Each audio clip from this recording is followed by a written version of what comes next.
जय हिंद, वंदे मातरम, जय संविधान। दोस्तों, ये जो 2024 का लोकसभा चुनाव हो रहा है, इस चुनाव पे पूरी दुनिया की निगाहें टिकी हुई हैं और पहली बार इस आज़ाद भारत में ऐसा हो रहा है कि प्रधानमंत्री चुनने के लिए नहीं बल्कि प्रधानमंत्री को हटाने के लिए चुनाव हो रहा है। ऐसी पार्टियां गठबंधन बना चुकी हैं इंडी गठबंधन के नाम से कि जिनकी विचारधारा ही मेल नहीं खाती थी। वो विभिन्न विचारधाराओं के थे, विपरीत विचारधाराओं के, सब एकजुट होके एक ही नारा लगाते हैं कि संविधान खतरे में है, लोकतंत्र खतरे में है। दोस्तों, न संविधान खतरे में है न लोकतंत्र खतरे में है। खतरे में इनकी दुकानदारियां हैं, जो इन्होंने भ्रष्टाचार किए थे, जो इन्होंने घोटाले किए थे, और ये जो लोग इधर उधर का खा नहीं पा रहे हैं, दलालियां नहीं मिल रही हैं, वो बंद हो चुकी हैं। इसलिए इनको लग रहा है कि संविधान और लोकतंत्र खतरे में है। भारत देश सुरक्षित हाथों में है और आप लोगों को ये जानकर बड़ा ताज्जुब भी होगा और आश्चर्य भी होगा और बहुत लोगों को ये पता भी नहीं होगा कि पूर्व में, ये 2014 से पहले की मैं बात बता रहा हूँ, कि हमारे जो भारतीय छात्र हैं या भारतीय मजदूर हैं या व्यापारी विदेशों में जाते थे तो बहुत बार इनको बहुत पीड़ादायक और अपमानजनक अवस्था में एयरपोर्ट के अंदर में इनके जांच के नाम पे कई बार ऐसे हुए कि कपड़े तक उतरवाए गए। कई बार हिंसा होती थी, कई छात्रों को मार दिया जाता था नस्लभेदी तरीकों से। इतनी घृणा हुआ करती थी। लेकिन आज आप देखिए कि भारत कितना शक्तिशाली और भारत का नाम, हमारा प्यारा तिरंगा, कितने गर्व से अपने आप को ऊंचा किए हुए है। रशिया और यूक्रेन का युद्ध हुआ, उस युद्ध में आप लोगों ने देखा होगा कि सिर्फ भारत के छात्र, भारत के लोग ही नहीं आए, बांग्लादेश, नेपाल, पाकिस्तान के लोग भारत माता की जय, वंदे मातरम और तिरंगा लहरा के आए। तो क्या विरोधी पक्ष ऐसा चाहता है कि हमारे देश में ऐसी कमजोर और ऐसी लाचार सरकार बने कि जो भारत को शक्तिशाली राष्ट्र के रूप में न रखे, बल्कि इस तरह रखे जैसे 2014 के पहले हम डरते थे, त्योहार आते थे, बोला जाता था किसी वस्तु को छूना मत, बम हो सकता है। कई हमारे धार्मिक स्थलों पे बम फूटते थे, हर जगह आतंकी हमले होते थे। 2014 के बाद ये रुके हुए हैं। पाकिस्तान सरीके देश से हम डरते थे, पाकिस्तान हमें आके दिखाता था, बम फेंकने की धमकी देता था। चीन से हम डरते थे। ये तो हमें 2014 के बाद पता चला ना, मोदी जी के राज में, कि नहीं यार, हम पावरफुल हैं, हम भारतीय जो हैं बहुत शक्तिशाली हैं, क्योंकि हमारी सत्ता, हमारा भविष्य शक्तिशाली हाथों में था। तो क्या चाहते हैं आप लोग? कमजोर सरकार, कमजोर प्रधानमंत्री? नहीं।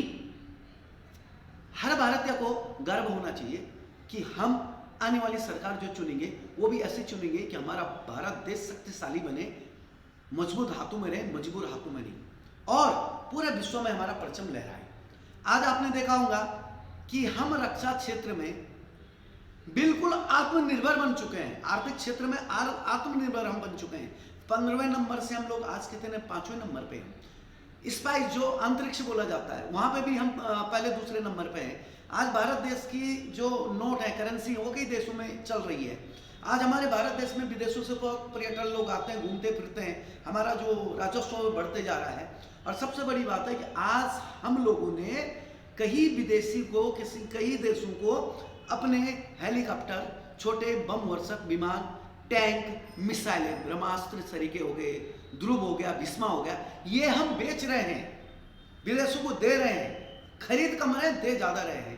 तो क्या ये 2014 के पहले संभव था? क्या कभी ऐसा हुआ था? कोरोना काल में देखा होगा, हमने अपनी वैक्सीन बनाई, कई देशों को अपनी वैक्सीन दी। आज भी भारत देश कई देशों को अनाज दे रहा है। हमारे देश पर निर्भर है कई देश। तो क्या चाहते हैं आप? कि भारत देश फिर वैसा ही जो 2014 के पहले था वैसी पहचान बनाए, या जो अभी 2014 से ये 2023 चल रहा, 24 चल रहा, वैसे मजबूत राष्ट्र बने।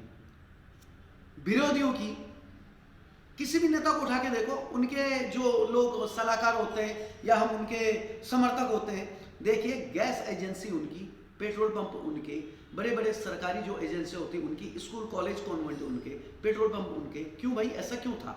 2014 के पहले ऐसा क्यों था कि सब विशेष लोगों को ही जाता था? खासकर मैं तो कांग्रेसियों की बात कर रहा हूँ कि कांग्रेसियों के पास में जाता था। 2014 के बाद में ऐसा हुआ कि आम आदमी भी सोच सकता है, मैं पेट्रोल पंप डाल सकता हूँ, मैं स्कूल खोल सकता हूँ, मैं कॉन्वेंट खोल सकता हूँ, मैं कोई सरकारी एजेंसी ले सकता हूँ। ये सोच बदली ना। बच्चों का भविष्य है। बार बार एक ही नारा बोला जा रहा है, संविधान खतरे में है, लोकतंत्र खतरे में है, बेरोजगारी बढ़ गई। अरे तो मैं क्या 2014 के पहले कलेक्टर था, मेरी पत्नी क्या एसडीएम थी, बेरोजगारी तब भी थी, एक ही नारा था, गरीबी हटाएंगे। कहाँ हटाई आपने 70 सालों में गरीबी? गरीबी नहीं हटी, गरीबी बढ़ गई। उसके बाद में आप लोगों का नारा है कि संविधान खतरे में, लोकतंत्र खतरे में। न संविधान खतरे में, न लोकतंत्र खतरे में। खतरे में आपकी दुकानदारी है, आपके घोटालों की, आपके भ्रष्टाचार की। आप लोगों ने जो इतना सारा इस देश को पीछे धकेलने का काम किया, वो सब खतरे में है। हमारा न भारत देश खतरे में था, न है, न रहेगा। भारत देश मजबूत हाथों में है।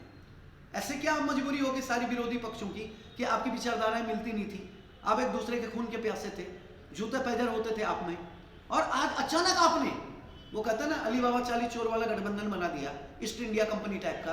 और आपका मकसद है कि मोदी को हटाओ, भाजपा को हटाओ, मोदी नहीं चलेगा, बाकी सब चलेंगे। क्योंकि मोदी जी ने इस देश का परचम पूरे विश्व में लहराने लग गया। 2014 के पहले भी हमने प्रधानमंत्री देखे, पिछली लाइन में खड़े होते थे, शब्द नहीं निकलते थे। आज अमेरिका के समान शक्तिशाली राष्ट्र का राष्ट्रपति मिलने के लिए भारत देश के प्रधानमंत्री से आगे की पंक्ति में आते हैं, रेड कारपेट बिछाए जाते हैं, उनके पांव छुए जाते हैं। तो यह सम्मान मोदी जी का नहीं है, यह सम्मान आपका, मेरा, 140 भारतीयों का है। तो क्या विरोधी पक्षों को यह नहीं देखा जाता है?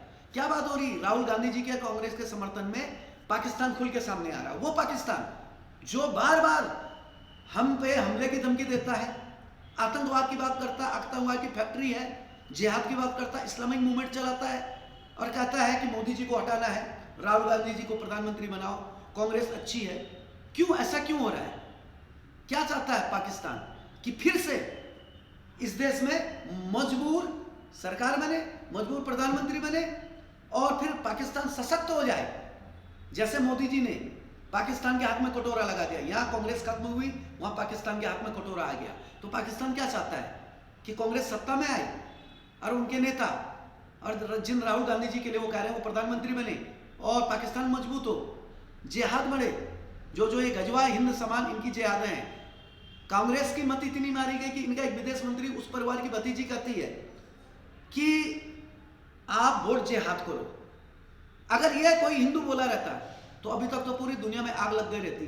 ये जो लिब्रांडो लोग होते हैं, वामपंथी होते हैं, सेकुलर का चश्मा जो पहने हैं, ये अभी तक तो पूरे भारत देश को, हिंदुओं को नीचा दिखा रहे होते। कितना दुर्भाग्य है कि आज तक हमने लैंड जिहाद सुनी, लव जिहाद सुनी, गला काट जिहाद सुनी, विभिन्न तरह की जिहादों के बारे में सुना। पहली बार वोट जिहाद हो रही है। तो मैं अपने सभी भारत देशवासियों से अपील करूंगा, चाहे वो सिख भाई हो, चाहे वो ईसाई हो, चाहे जैन हो, चाहे वो हिंदू हो, और चाहे राष्ट्रवादी मुस्लिम हो, हाथ जोड़कर आपसे अपील है कि आप अपने घरों से बाहर निकले। आपके लिए नहीं, आपके परिवार के लिए नहीं, अपने देश के लिए, अपने आने वाली पीढ़ी के लिए मतदान करें।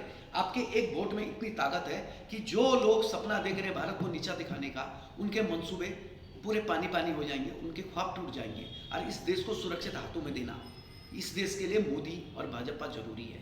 ये आपकी हमारी नैतिक जिम्मेदारी है कि हम सबको वोट डालने के लिए प्रेरित करें। बाहर निकले। हमें 20 रुपए किलो प्याज, 10 रुपए किलो टमाटर नहीं होना, हमें 100 रुपए लीटर या उसके कम में पेट्रोल नहीं होना, या हमको 500 में सिलेंडर नहीं होना। हमें शक्तिशाली राष्ट्र होना, हमारा परिवार सुरक्षित होना, और हमें अपने आप पे सम्मान और गर्व होना चाहिए। जय हिंद, वंदे मातरम, जय संविधान।